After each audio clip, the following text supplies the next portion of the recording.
Oi pessoal, tudo bem com vocês? Anderson aqui, mais um Macro Talks essa noite de inverno no Brasil aí e espero que vocês estejam aproveitando, né? Eu tô aqui ó, com uma blusa também, em Londres hoje tá frio e tá chovendo, vem esse período, a gente tá no verão aqui, né, no hemisfério norte, mas ainda assim a gente tem esse friozinho às vezes, né? Principalmente agora com uma temporada de chuvas aí vindo para cá. A gente teve também há algumas semanas uma onda de calor, né? Foi bem quente aqui e agora em algumas regiões da Europa, como né, a Grécia, a Itália, está muito quente naquela região. Na Espanha, obviamente, né? Muita gente indo para lá agora, né? Aproveitando que aqui na Inglaterra o tempo tá volátil, né? Não tá com aquele clima de verão. O pessoal tá indo para Grécia, indo para Itália, indo para Espanha, aproveitando aí uh, esse período, né, de julho, agosto e um pedacinho começo de setembro ali. Então é importante a gente pensar nessa questão de sazonalidade no mercado, né? Principalmente que a gente está operando intraday, tá, pessoal? Isso é extremamente relevante para day trader. A gente tem esse período de pausa aí das mesas, né? As mesas param de operar por um tempo, por um período. Não todo mundo, as mesas não ficam fechadas, né? Mas o volume de negócio ele diminui nesse período, bem como o período de Natal, né? Então é importante a gente notar isso, esse período de sazonalidade de mercado, principalmente no mercado internacional, ok? Bom, muito obrigado mais uma vez aí pela participação de vocês. Desejo uma semana excelente aí, que vem uma semana extremamente importante. O Macro Talks de hoje é sobre isso. Eu quero colocar vocês nesse caminho, nesse trecho, alinhar para onde a gente pode olhar, quais as oportunidades a gente pode focar. A escolha no final é de vocês, mas eu estou aqui para ajudar a direcionar dentro do cenário macro aí, que eu espero que vocês estejam aprendendo muito ao longo dos macro talks que a gente vem desenvolvendo desde 2020. Então estou aqui para isso, tá bom? Ó, material extra tá aqui, vocês podem acessar via link, via QR Code, só fazer download via navegador, via celular, tá lá, material para vocês. Eu coloquei o calendário semanal, como sempre, calendário de earnings, ou seja, dos balanços das empresas americanas que vão divulgar na próxima semana, cerca de 35% aí a gente tem de empresas divulgando na próxima semana, 35% do S&P 500, e a gente começa com o calendário de balanço do Brasil, tá? Então, pessoal, tá lá o material para vocês, calendário completo, tem também a agenda de indicadores do Brasil, tudo completinho para vocês lá, fazer o download e utilizem aí para a semana, tá bom? Bom, e o calendário, né? Como é que fica esse calendário para a próxima semana? Bom, vamos dar um foco aqui no calendário, né? O que é então importante, né? Eu coloquei aqui para vocês, só vou dar um spoiler rapidinho. Ó, esse é o material que eu fiz o download da minha cabeça, estou tentando colocar aqui para vocês, tá? Ó, essa é a agenda, vocês têm acesso a ela, só fazer o download lá, tem completos principais eventos de risco. É isso que a gente tem nessa agenda, tá? Ok. Como é que a gente entra essa semana? Esse é um processo extremamente relevante que eu faço. Esse é um exercício, é uma habilidade. Ao longo do tempo, dos meses, vocês vão tendo esse sentimento, né? Ok. Como é que a gente entra a semana? É extremamente relevante isso, né? Olhando para o mercado que você opera, olhando para os ativos que você acompanha, é importante você saber mais ou menos o nível, né? Assim, não exatamente o nível que o preço fechou, que o ativo fechou, mas você tem que saber para onde que esse mercado está indo e como que ele vem operando, tá bom? Olhando para a semana. Ok. O que tem nessa semana, né? O que tem de relevante nessa semana para a gente ficar de olho? Na minha cabeça, eu penso o seguinte: bom, tive de uma semana em que a gente teve um rebalanceamento no S&P 500, a gente viu um certo sell-off em alguns momentos. Depois o mercado de bolsa, principalmente olhando para o S&P 500 e Nasdaq, fez uma reversão. A gente viu uma quinta-feira bastante típica de fechamento de mês, mas não é exatamente fechamento de mês. A gente tinha vencimento de opções e também o rebalanceamento do Nasdaq, que a gente discutiu na semana anterior. Então a gente tinha esses componentes técnicos indo para o final da semana. É ali que a gente tem que focar para olhar para a próxima semana. Então a gente viu esse comportamento técnico, a gente viu uma certa volatilidade no mercado de câmbio vindo de algumas informações que nós tivemos na sexta-feira em relação ao BOJ. Também durante a semana nós tivemos algumas informações que saíram, obviamente, nos terminais de notícias, aí também no canal da Active Trades, no Telegram, que eu falo para vocês, né, em notícias, informações, tudo isso que eu estou comentando, vocês viram no Telegram da Active Trades. Então a gente viu fontes do banco, membros do Banco Central Europeu fazendo um certo pushback aí, né, voltando para trás com o posicionamento hawkish em relação à alta da taxa de juros em setembro. Ok. Então o dólar ganhou força olhando para esse comportamento técnico e comportamento de, vamos lá, macro, né? Se a gente puder falar isso, né? Ok, foi assim que a gente terminou.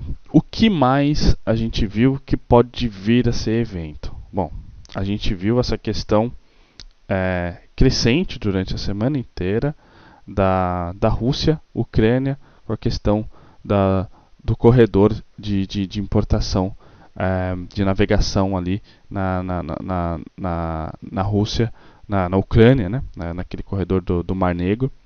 E isso virou um tema importante durante a semana, específico, muito específico, né? O trigo foi o ativo mais impactado, e é o ativo mais impactado porque a Ucrânia é grande exportadora de trigo, e isso é foco de atenção, né? O petróleo sofreu alguma certa volatilidade nisso, depois a volatilidade, conforme as coisas foram desenrolando, a volatilidade não foi tão grande, foi até difícil de operar isso. Primeiro, a questão da Rússia deixando aí o tratado foi a melhor operação que a gente teve, né?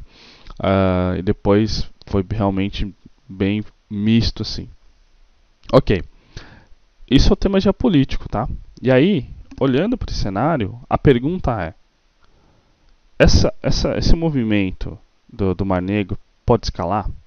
Pode receber uma atualização em que em algum momento esse tema ele chegue até a Polônia? Pois a Polônia agora começa a reforçar a borda, né? a fronteira. E isso provocou uma reação geopolítica do presidente russo e, obviamente, dos oficiais russos, né? Então, será que isso vai escalar na próxima semana? Essa é uma pergunta que a gente tem de acompanhar. E será que vai escalar? O quanto disso vai impactar o mercado? Quais ativos podem ser impactados se houver uma escalada da situação, principalmente na fronteira da Polônia, né? E a Rússia, narrativa, algum até mesmo uma atividade militar acontecendo que venha a causar um risk-off no mercado. Então é assim que a gente entra para a semana que vem. Dado tudo isso que a gente já discutiu, a gente olha pro calendário em si, né? Então a gente vai mapear aqui, ó, é assim que eu faço, os principais eventos de risco, né? Bom, o que é mais importante então pra gente? Bom, a gente tem na quarta-feira o Fed, é assim que eu olho, né? A gente tem o ECB na quinta-feira, a gente tem a coletiva com a Lagarde na quinta, e a gente tem a decisão do BOJ na quinta no Brasil, ali meia-noite, 11h30, na sexta-feira, né? Então a gente tem isso, esses são os principais eventos que podem nessa semana mudar posicionamento de mercado e como o mercado opera. Mercado de juros, mercado de câmbio, mercado de bolsa, tá? tá? Ok. O que mais? A gente tem os dados macros, né? A gente tem os PMIs da Europa, dos Estados Unidos, a gente tem a confiança dos consumidores dos Estados Unidos. O que mais a gente tem? Isso aqui, New Home Sales, não está mexendo com o mercado, mas tem. A gente tem Durable Goods, balança comercial, PIB, Core PC, Spending Homes na quinta-feira, pós-Fed. E aí, na sexta-feira, além do BOJ, a gente tem também Personal Income, Personal Spending, PC Core e Universidade do Michigan Confiança do Consumidor. E aqui, a confiança da Universidade do Michigan. Né? Esses dados aqui, o mais importante desse dado aqui, que da última vez a gente viu o mercado reagindo, é a expectativa de inflação. Tá? Então esse dado é inflacionário. Então a gente tem expectativa de inflação de 1 ano e de 5 anos nos dados da Universidade do Michigan. É nisso que a gente tem de focar. A headline é importante? É importante. Mas a expectativa de inflação é bastante importante também. Tá? A headline muitas vezes não é importante. A gente obviamente mostra como é que os pesquisados estão se comportando, olhando aí para a economia americana, né? Então, mas o dado que o mercado está de olho mesmo é expectativa de inflação. É isso que a gente vem operando há 1 ano já, tá bom? Ok. O que a gente deve então parar e pensar aqui, né? É importante essa reflexão, tá, pessoal? Indo para essa semana. Primeiro ponto.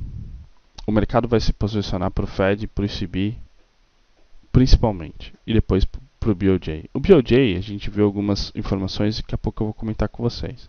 Aí a gente vai para cá, né? A semana dos bancos centrais, é isso que a gente entende. O quê? Começo do verão, a liquidez está reduzida por natureza. Então a gente sabe que a liquidez vai estar reduzida. Então o mercado pode ficar lateral por muitas horas. O mercado não vai ser aquele mercado que a gente viu há 2, 3 meses atrás. Apesar de ser uma semana extremamente importante, o mercado está ficando muito lateralizado, né? Mercado de ações, mercado de câmbio, mercado de juro, principalmente nesse período aqui. É importante ter isso na cabeça. E aí a gente olha para quais ativos, que na minha opinião é o que eu vou olhar, é o que eu obviamente sempre estou acompanhando aqui com vocês essa evolução de que olhar, né? É o dólar, o ien e o euro. Por quê? O ien e o euro, ele tem um comportamento que a gente chama de moedas de financiamento. Por quê? A taxa de juro, lógico que aqui a taxa de juro é a menor do mundo e aqui era a menor e vem subindo, né? Então essas duas moedas, ainda assim, são utilizadas como moeda de financiamento. Tem muita posição de carry trade, de carrego, né? Que essa operação ainda funciona, né? Acho que vocês devem ter ouvido muito essa operação de carrego, né? Em que se ganha o diferencial da taxa de juros de um país contra o outro. Então essas moedas são usadas para carrego, né? Para operação de carrego, e tem muita operação de carrego centralizada nessas moedas. Então qualquer oscilação na taxa de juro vai impactar essas moedas, primeiramente, tá? Então a gente tem que ver o ien, o euro e o dólar. O dólar, obviamente, sempre, né? O grande carro aí, eu acho, dessa semana pode ser o dólar, porque bolsa, a gente está vendo um grande upside em bolsa aí, e tudo depende de como o Fed vai ditar a narrativa, né? O ECB deve impactar muito mais o mercado de crédito, o mercado de bonds, né? E o mercado de câmbio do que o mercado de bolsa, né? O mercado de bolsa europeu pode sofrer impacto, sim, Eurostock, o DAX, mas o grande foco mesmo nosso é mais nos produtos aí que a gente sabe que vai ter uma volatilidade um pouco maior que na quarta-feira. Então você também tem de segmentar o tipo de trade a partir disso, né? E tem que ser construído ao longo do tempo. Você não pode também querer sempre operar do mesmo jeito, né? Não é. A gente, como eu falo para vocês, o Fed estava subindo 50 basis points, agora ele está subindo 25 ou 0, né? Então é diferente operar 50 basis points, 100 basis points, 75 basis points, do que operar um mercado que tem 0 e 25 basis points de alta. A volatilidade é menor, tá bom? Então tem que tomar muito cuidado aí com como você vai selecionar o ativo que você vai operar, qual é o tamanho que você vai operar, e cuidado com isso, né? Que agora é esse mercado, é o mercado sazonal, tá?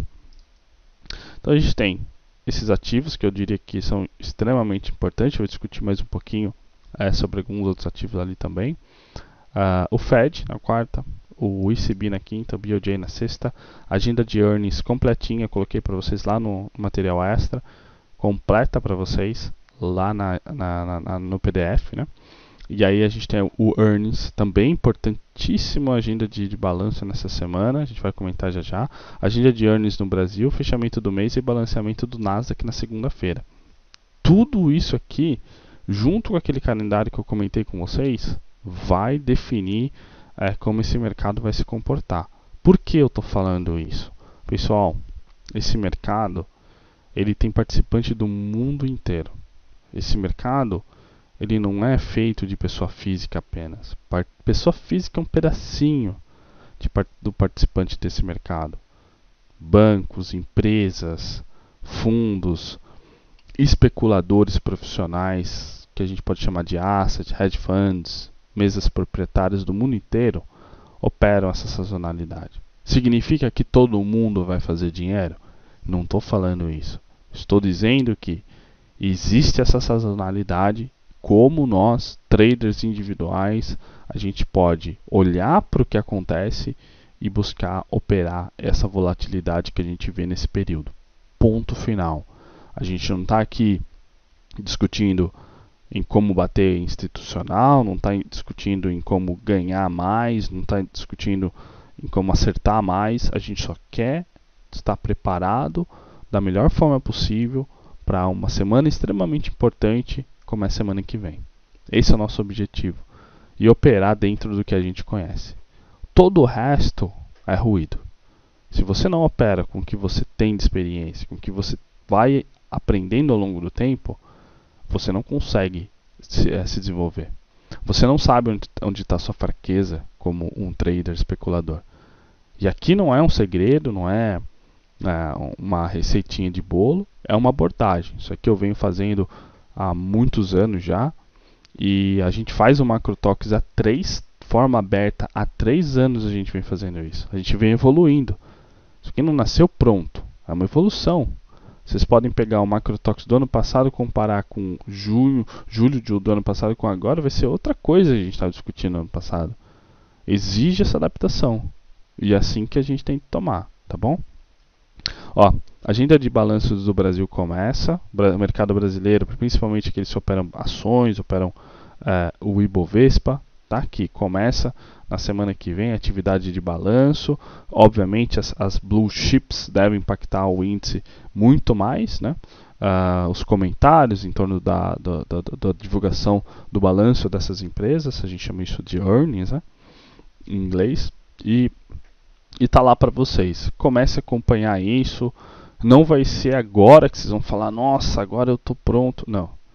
3, 4, 5, 6, 8 semestres, vocês vão começar a entender onde é que está a narrativa, como que eu posso ler isso aqui. E aí, casar com o momento atual. Né? Não adianta querer falar que o ano passado era igual. Diferente, o ano retrasado, 2020, diferente. Tá? Sempre aceite isso. Mas entenda que agora começa a divulgação de balanço e tente entender como é que esse mercado se comporta. É isso. E como você vai desenvolver uma estratégia para operar isso. Porque ela pode parar de operar. Ela pode parar de funcionar. Esse é um fato. Toda coisa no mercado que ao longo do tempo, eu sempre tive isso comigo. O que mais importa é você ter abordagem. Porque a estratégia vai parar de funcionar. Em algum momento ela para de funcionar. Tá? Ó, a gente tem também Alphabet, Microsoft, a gente tem Meta divulgando na próxima semana. E tudo isso tá aqui para vocês. Vocês podem dar uma olhada aqui na agenda completinha, com as datas, o horário. Então semana que vem, cerca de mais 35% aí das empresas do S&P 500 vão fazer a divulgação de balanço, o mercado vai estar de olho nisso nesse período, tá bom? Olhando inclusive para o Fed, olhando para essa última semana do mês e depois a gente fechando aí dos meses que marca a entrada aí do período de férias, tá bom?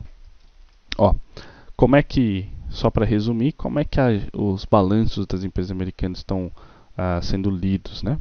Vindo, obviamente, acima do esperado, a maioria.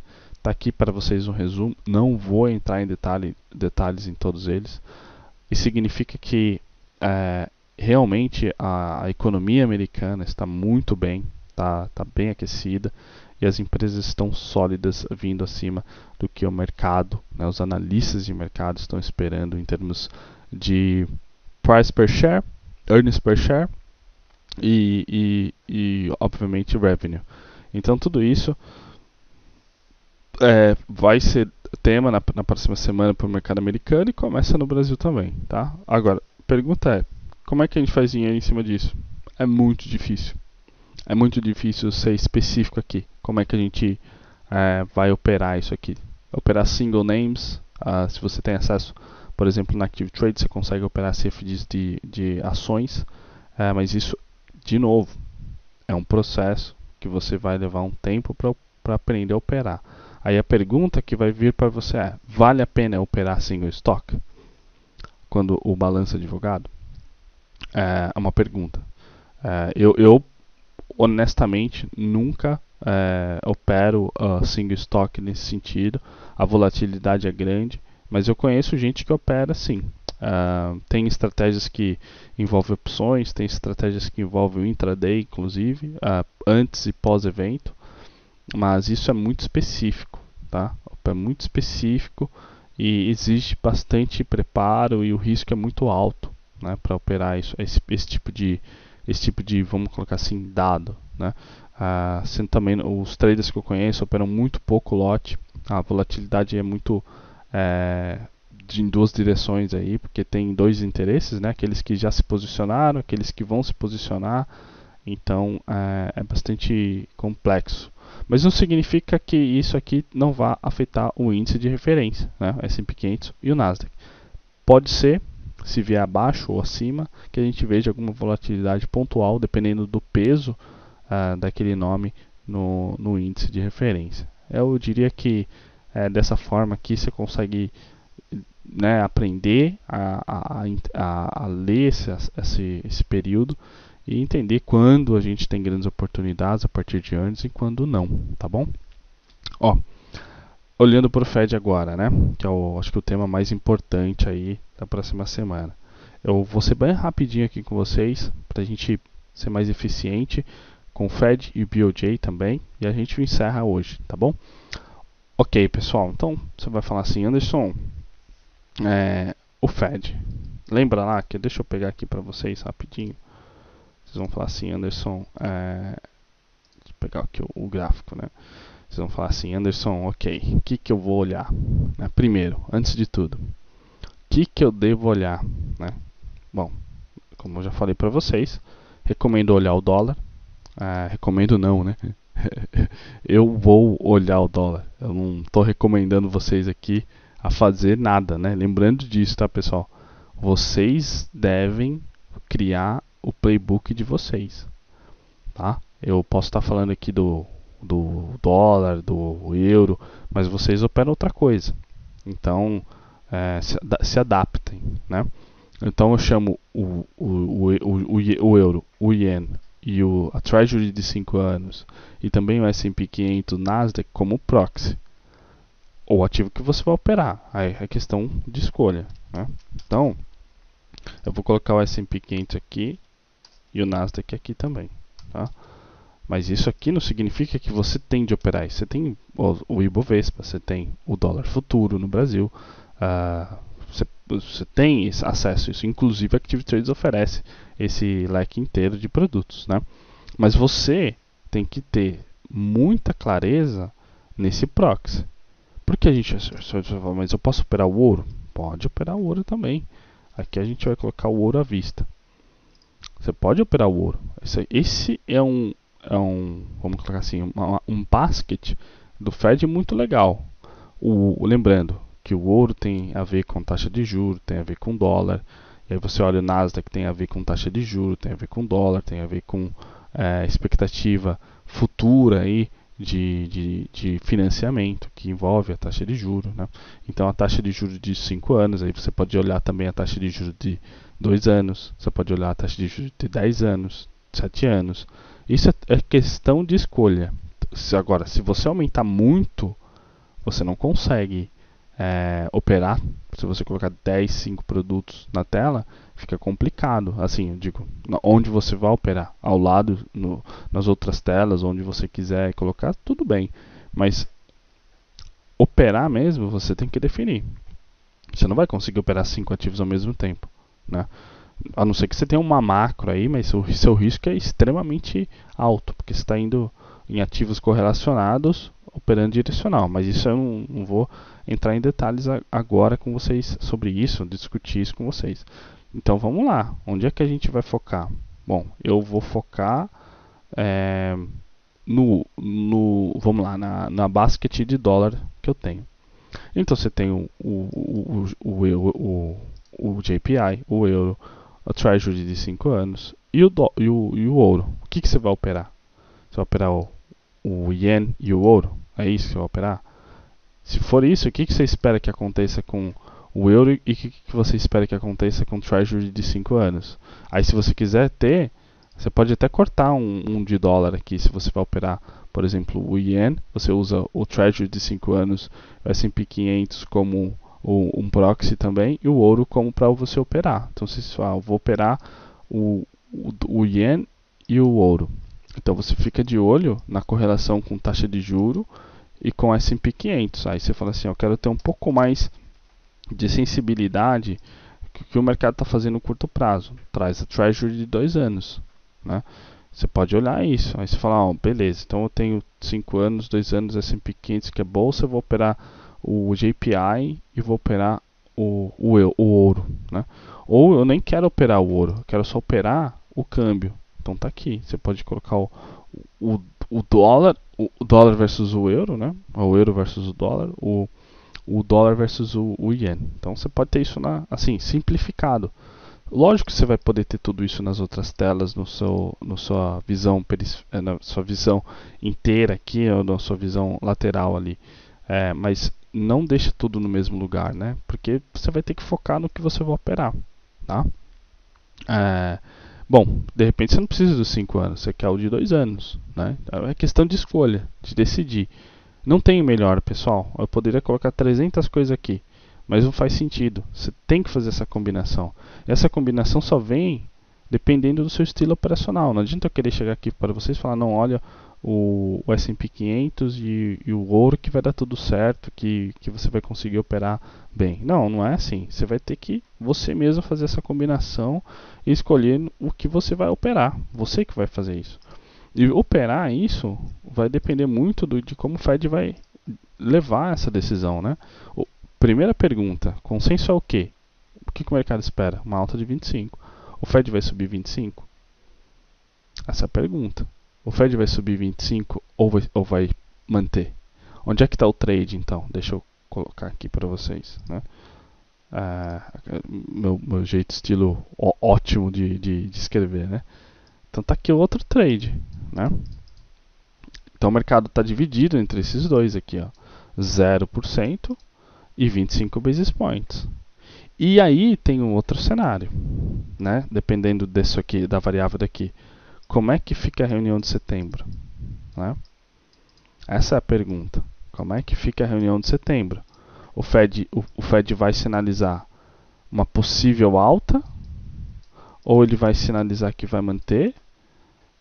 Como é que vai ficar isso? Então aqui você vai fazer a mesma coisa.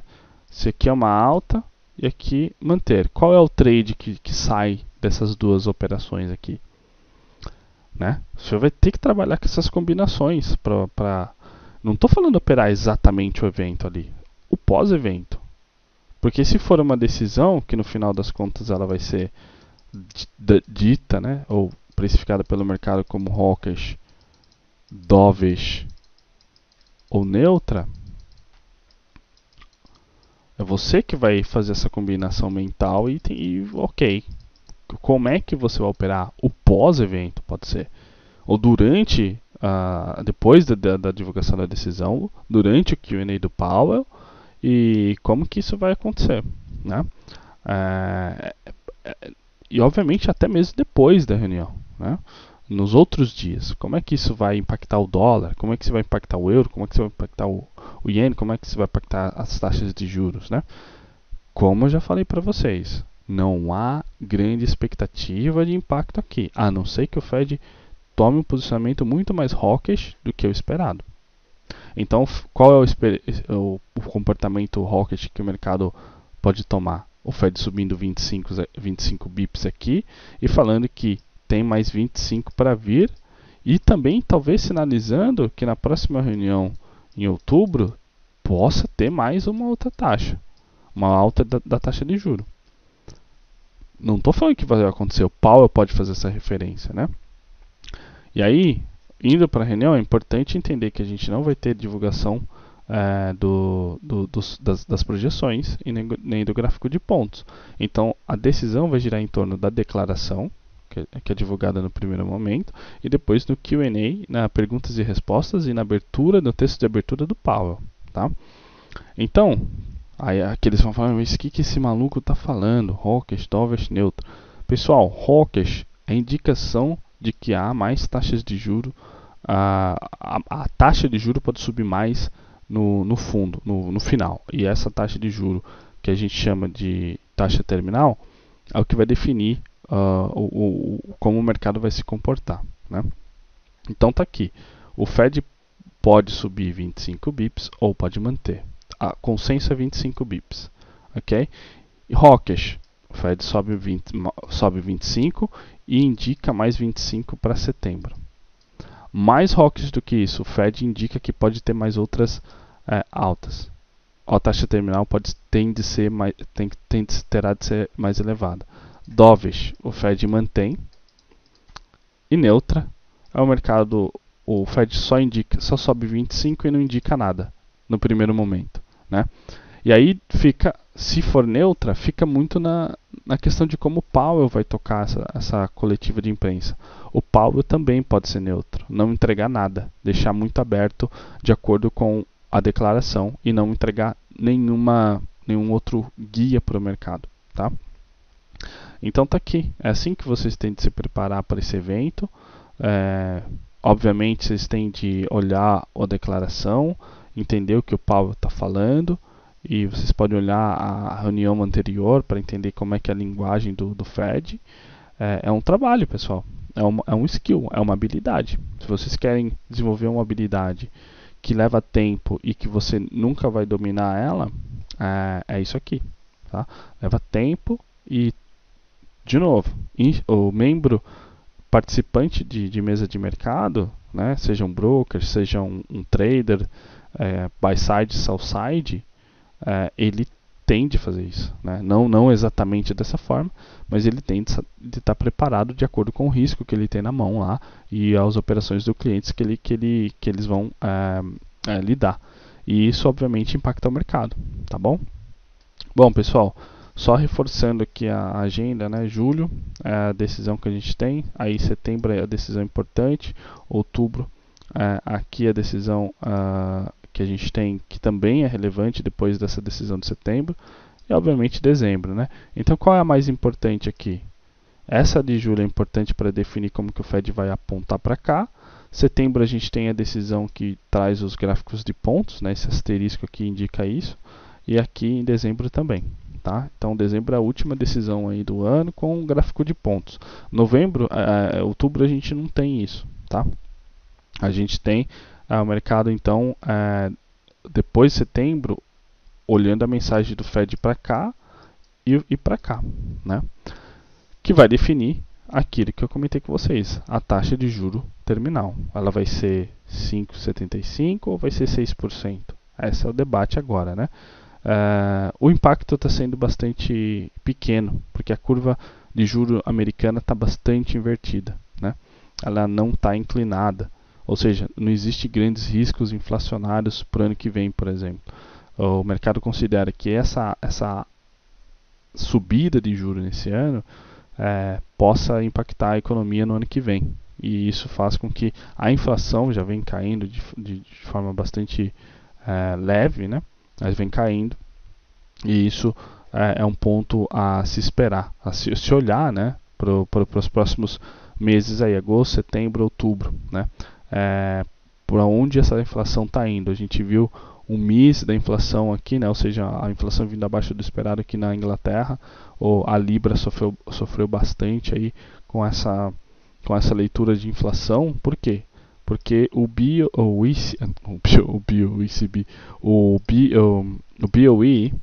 não vai precisar subir taxa de juro conforme o mercado vinha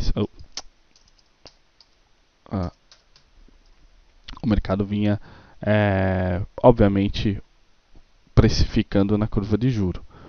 E é assim que a gente tem que olhar para o Fed, é assim que a gente tem que olhar para o ECB, é assim que a gente tem que olhar para o BOJ, para o Yen, da mesma forma. Tá vendo aqui, ó? Foi assim, pessoal, essa semana aqui, o mercado vinha precificando um BOE mais hawkish, e de repente a inflação veio abaixo do esperado, a Libra começou a retrair, tá? Isso aqui é a Libra versus o dólar, né? O BOJ, agora a gente vai discutir rapidinho para encerrar, ó, só para reforçar os ativos aqui para vocês de novo: o dólar, o euro, a Treasury de 5 anos, de 10 anos, a de 2 anos, até mesmo de 10 anos, dependendo de como você opera, S&P 500 e Nasdaq, obviamente, como ativo de risco, tá?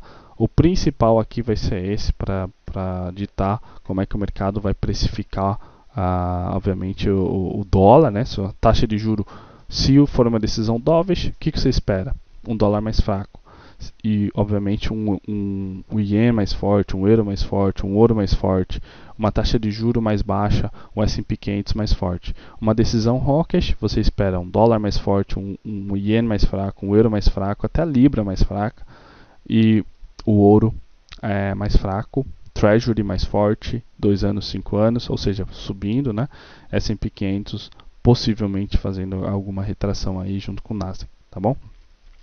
Olhando para o BOJ rapidinho agora, o mercado, esse foi o consenso do Reuters, da Reuters, né, pesquisa da Reuters na sexta-feira, que a reunião do BOJ na quinta que vem não vai ter nenhum ajuste, né? Então, o 77% dos pesquisados aí pela Reuters não acreditam aí, ou melhor, né? 77% esperam que o BOJ não faça o ajuste na política monetária na próxima reunião. O que é isso, né? Ajuste na política monetária ultra flexível. Seria uma tradução aqui para política monetária do BOJ. A taxa de juro e o controle da curva de juro no vértice de 10 anos. Então, o que o mercado estava esperando? Que o BOJ fizesse algum ajuste na política de controle da curva de juro. O mercado vinha precificando isso. E a expectativa, já que a reunião acontece na semana que vem, é que o BOJ não faça esse ajuste agora. Na semana passada, a realidade era outra. O mercado tinha uma certa expectativa, nas últimas 2 semanas, na realidade, tinha uma alta expectativa de que o BOJ faria um ajuste, sim, no controle da curva de juros, devido aos dados recentes, né, dados inflacionários do Japão. E isso parece que não vai ser o caso. A gente viu na sexta-feira várias informações aí vindo da Reuters, da Bloomberg, que o BOJ ele tem um certo viés em manter o controle da curva de juros na próxima semana, né? Então aqui muitos membros do BOJ, do Banco Central do Japão, não vê grandes efeitos aí para que garantam, né, uma resposta iminente na política monetária. Que é mais aqui? O BOJ prefere esperar por mais dados, né? Então eu trouxe aqui o resuminho da informação que mexeu com o mercado na sexta-feira. E essa informação é o quê? Dovish, né? Por quê? Porque o mercado vinha com uma certa expectativa, mesmo que pequena, que o BOJ fizesse um ajuste na política monetária que impactaria aí o iene de forma direta e, obviamente, os títulos de crédito aí do Japão, né? Que é um grande pool de liquidez aí para o mundo de FX, devido àquele comportamento que eu comentei com vocês, que é uma moeda de financiamento, tá? Bom, o que aconteceu então com o iene, né? Deixa eu pegar o iene aqui. Ué, deixa eu colocar o iene aqui pra gente. É isso. Isso aqui foi a informação do Reuters, ó. Quando saiu essa informação, isso aqui lembrando, né, é o dólar versus o iene, né? Se a gente inverter, deixa eu ver se eu consigo inverter aqui.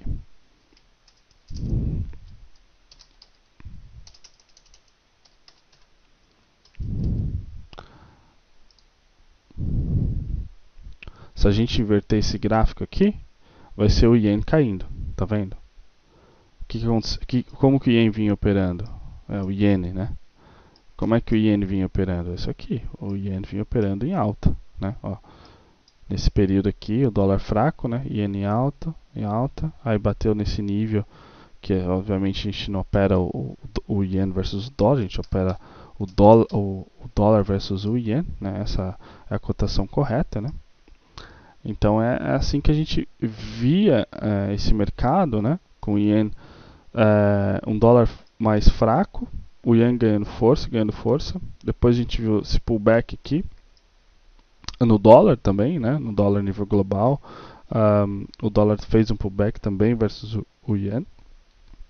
E aí a gente viu o mercado reajustando muito aí na sexta-feira após essas informações aqui do Reuters, né? Que a gente viu aqui. Depois a gente viu do Bloomberg também, tá? Eu vou subir esse artigo aqui também para vocês, para aqueles que operam o iene. Eu acho que o iene é extremamente importante, inclusive para o Brasil. Muita operação de carry trade é feita via o iene real e também o peso mexicano. Então você tem o peso mexicano, o peso colombiano e o real com liquidez aí para essas operações de carry, que vem a partir do dólar, do yen e do euro, tá? Esse é o pool de carry trade que tem bastante fluxo desse trade no Brasil, tá bom? Bom, pessoal, eu acho que é isso. Não quero mais tomar o tempo de vocês aí, tá? Fiquem com Deus aí. Até a próxima semana. Operem bem, tá? Espero que vocês estejam preparados ou se preparem até a quarta-feira, que é um grande evento aí.